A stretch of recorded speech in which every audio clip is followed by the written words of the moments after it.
Terry Billup, and I'll start just with a brief overview of who I am and what the SBA does. I always say we're the best kept secret. My name is Terry Billup, and I am from the U.S. Small Business Administration. We're a federal agency. So if you haven't used our services, show of hands, how many people have not used our services? None of you have gotten any return for your tax dollars that you've already invested. I'm just letting you know. So after this presentation, you might want to figure out what it is we can do for you. So my background is private industry. I worked in private industry for about 20 years. So I do understand the plight of small businesses as it relates to dealing with big business. And then I came to SBA about 8 years ago, and prior to that I worked for the Department of Defense on a tank program, if you can imagine that. So I was actually building tanks for a foreign government. Not personally building them, but working on the program. But I have to say, being here with all of you as entrepreneurs is really what my passion is, and anyone in our office, this is what our passion is. To see people who really want to either start a business, grow a business, or build a business to that next level, whatever it means for you. So I hope that after this you have questions for me, because that's one thing that makes us happy, is that number one, you know who we are, and number two, you try to take advantage of the services that we offer. So the whole mission of the SBA, which the agency was started in 1953, is to really help start small businesses, grow smart businesses, and to help you build capacity. At the end of the day, that's really what we're all about. So our tagline is start, grow, expand, recover. So in addition to starting, growing, the recover piece is we do disaster recovery. So here in California, a lot of homeowners actually took advantage of SBA services because we do disaster recovery, which doesn't just apply to small business, it actually applies to everyone. So you can get a home loan sometimes if you're affected by a declared disaster. So tonight I'm going to cover what it is we do with our SBA partner network. We're going to talk a lot about lending, in case anyone in here needs money. Anyone in here need money for their business? Yes. I thought that might be an interesting topic. We'll talk about the benefits of the program, because I think it's important for you to understand as taxpayers why the federal government would guarantee loans. And if you understand how it works into our economy and our community and the economic development piece, I think it'll make you understand why we do what we do. And then I'll tell you about a tool that we have. It's called Lender Match. Anyone here use Match.com? Just kidding, don't raise your hands. It's a similar tool, but it's to match lenders and small business borrowers. So I'll actually give a little video clip on that, and we'll talk about some of the benefits. And then we'll go over some key takeaways. So which resource partners are right for you? Part of what SBA does is we have partners throughout a network, and we span Los Angeles, Ventura, Santa Barbara County. That's our district. So if you happen to reside in a county other than those three, or if you have friends that do that might be able to partake of our services, there are other district offices that cover other parts of California. We just cover those three counties. And through our network partners, we have small business development centers. So here in LA, you're fortunate because we have 8 small business development centers that are hosted by financial institutions. So geographically, you can find a center very close to you. So they offer counseling services, and it's all, of course, at no charge to you. And it's one-on-one counseling, and they have various specialties. So depending on what your needs, they can provide that for you. We also have women's business centers and SCORE, and I'll talk through what those are. But hopefully by the end you'll understand what resources you might need and where to go for them. SBA has these partners. They're partially funded by us, so that's the connection. And we have 1,400 partners nationwide. And if you ever just don't know where to go, you can always go to sba.gov and then just scan through the national website and do a keyword search, and you can pretty much find anything you need. And we also have a local website for the Los Angeles district office that will tell you events we have coming up and training seminars. And those are always really good opportunities for you to learn something as entrepreneurs from the business side, because what we find is entrepreneurs are really good at what it is they do, whether it's a product or a service, But when it comes to the business side, that's where a lot of small businesses run into problems. And I think the attorney said it best, you know, some things as you're structuring your company, you probably need to talk to someone and figure out what's going to work for you and what your outcomes are that you hope for. And as part of that discussion, as you evolve as a business, there'll be other things that you're going to need to understand. You know, how do I hire someone? How do I fire someone? Where am I exposed legally? Sometimes you'll want to go to an attorney. Sometimes you don't necessarily need a CPA or an attorney, but you just need someone that has expert business advice, and that's where we come in.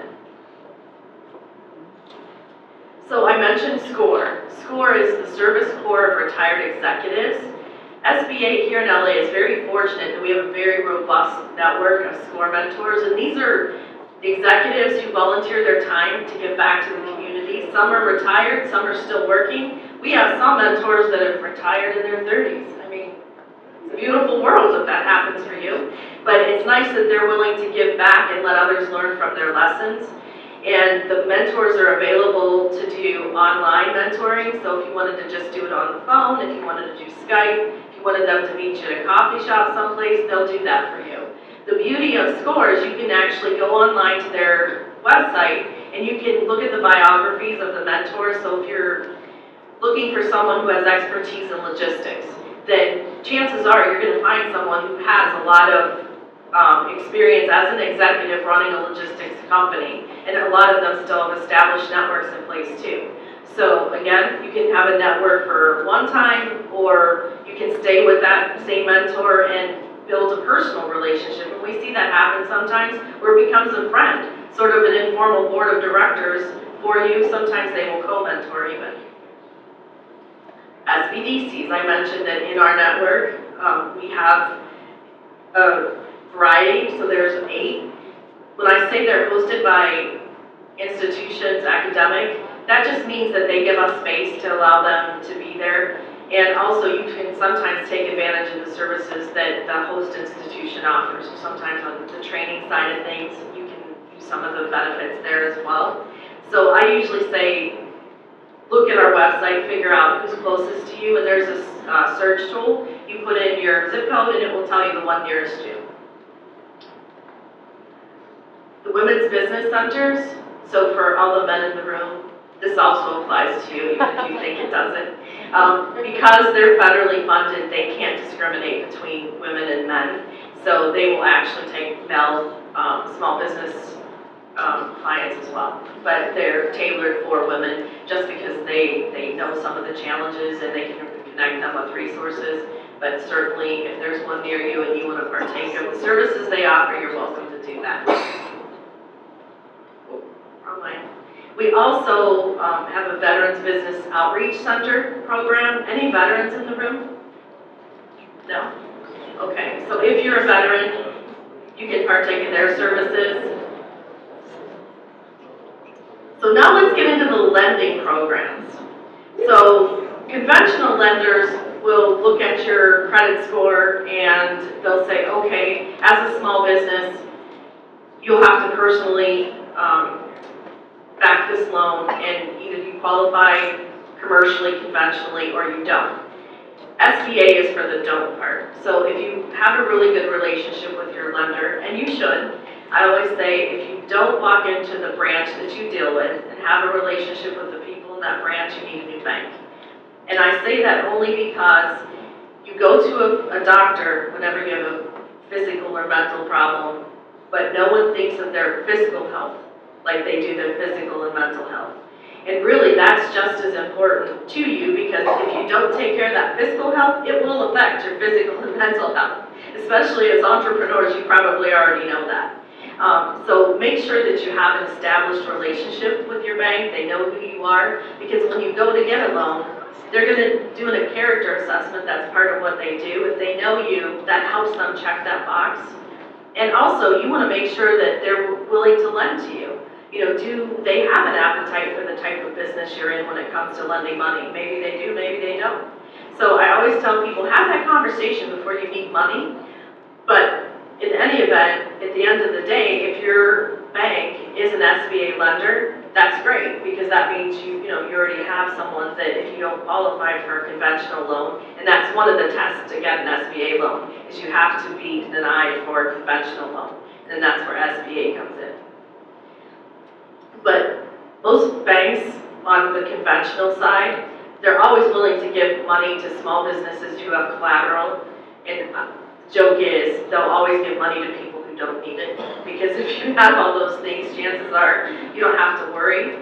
But when you really need the money, sometimes there's a problem with your credit history, or maybe you don't have collateral, then it's a little more challenging. So that's where SBA comes in.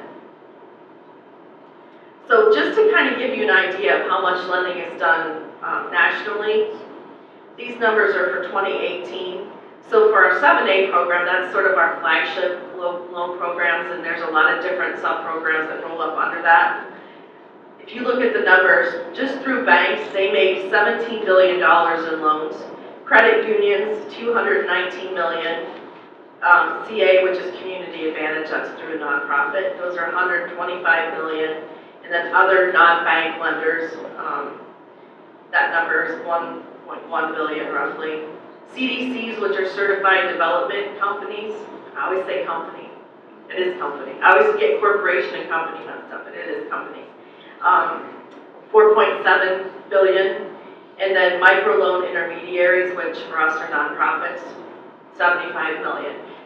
So when you look at those numbers nationally and you think there isn't money available, when you look at those numbers, there's money.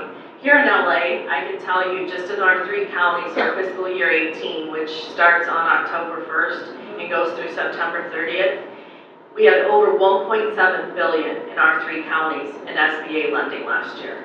And it's trended about 1.5 for the last few years.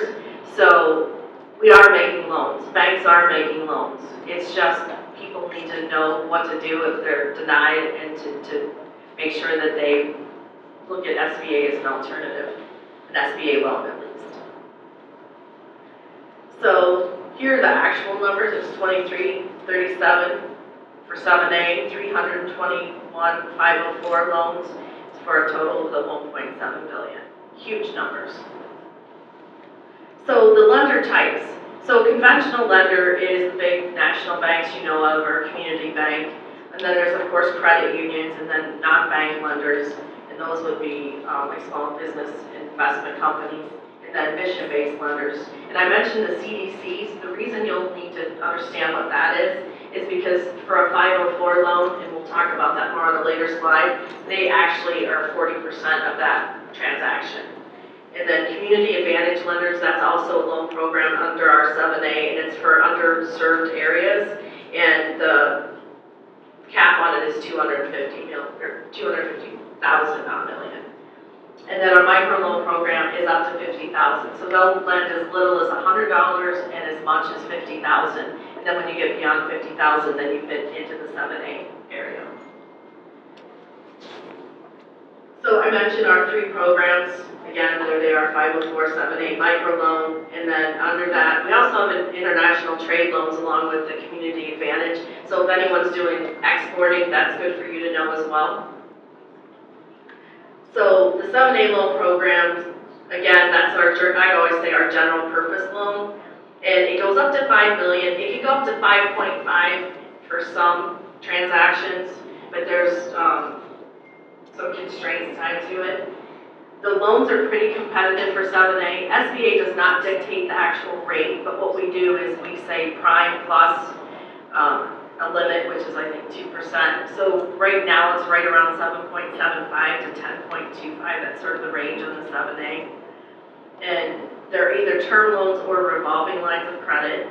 And then the reason the banks would want to do it is because they sell the loans on the secondary market, and it creates income stream for them. And then international trade loans. Again, if you're doing any business that might not be directly export, but it involves exporting at some point. So say for example, you have a small component that goes into it's like a sub-assembly that goes into something else, and that gets exported, that could still be considered an international trade loan. So keep that in mind.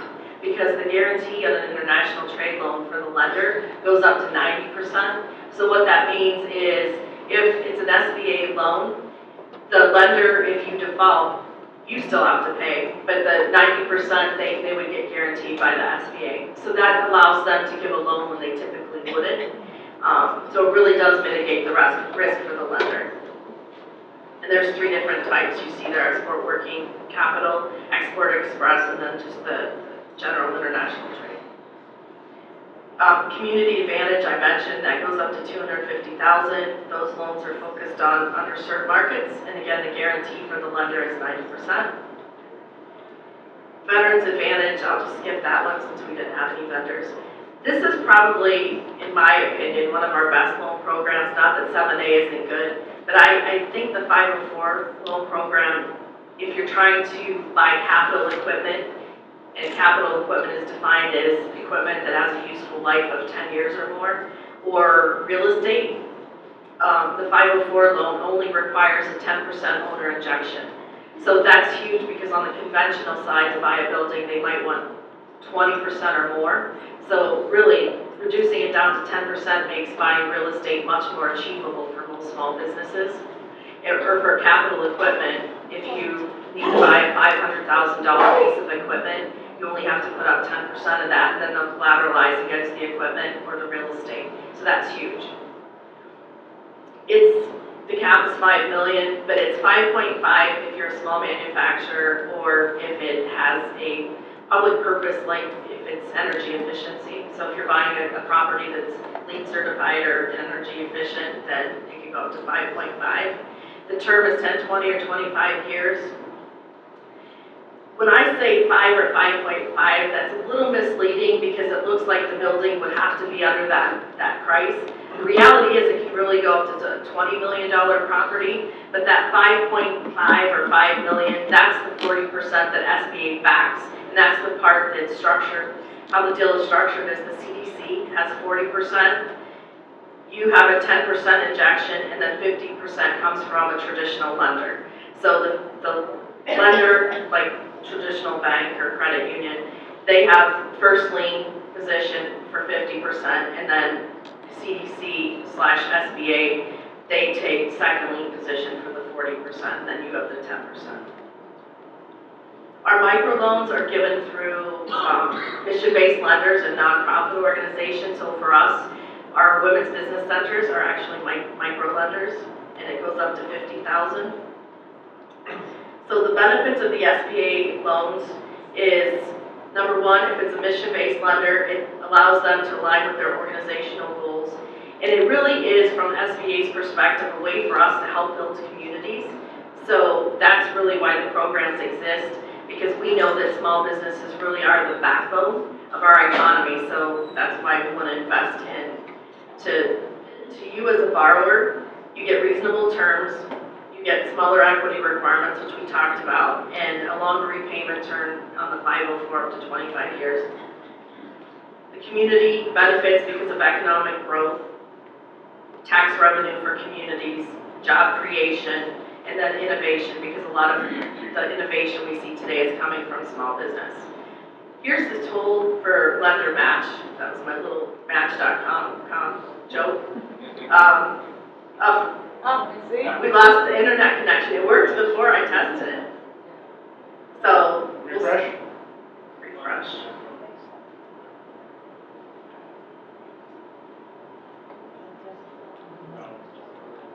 Okay. So we'll just keep going with the PowerPoint. There is, if you YouTube, as my grandson would say, if you YouTube it, you can see the video, and it will just, there's a couple case studies on there from people who got loans through lender match. And essentially what it is you as the borrower, you fill out a short survey of about 20 questions. It asks you some questions. You input the data. Within 48 hours, it will go into cyberspace, and it will match you with any lenders who are interested in giving a loan within your area, within your line of business, within your dollar value. You get their contact information, they get yours, and then you connect, whether you call them or they call you. I always tell people it's a great way to do a market test to see if you're bankable. If you're bankable and you get that first yes, it's a go, then you can start shopping it around to see where you can get the best rates. So it's an easy way versus knocking on doors to find out a lender that's interested in you. And you should always go to your first bank first, your own bank first. So it's user friendly. We talked about it. You just put in the information and it will match you. And if it doesn't, that should tell you something.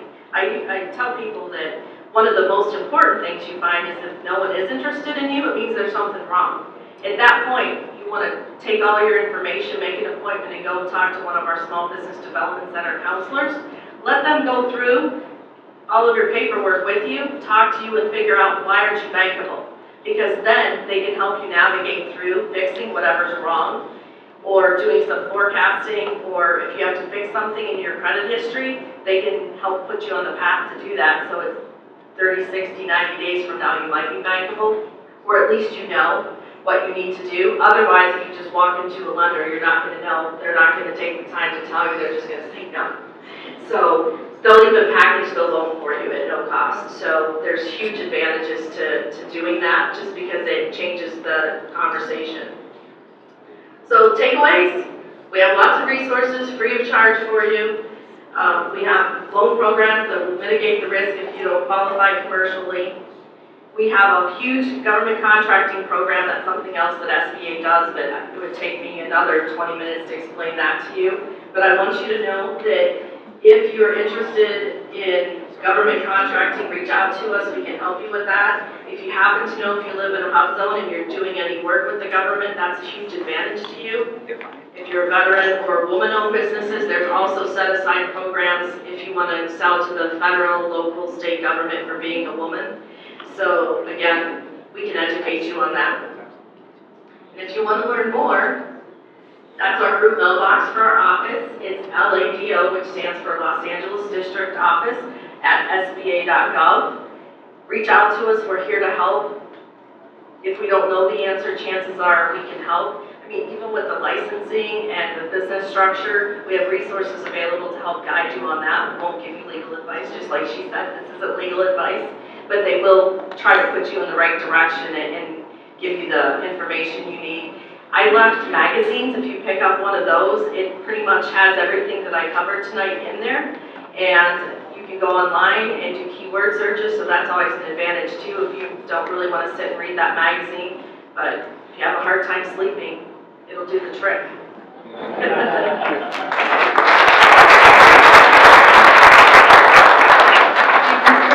If you have more questions, there are some of these small business resource guides on the table in the back of the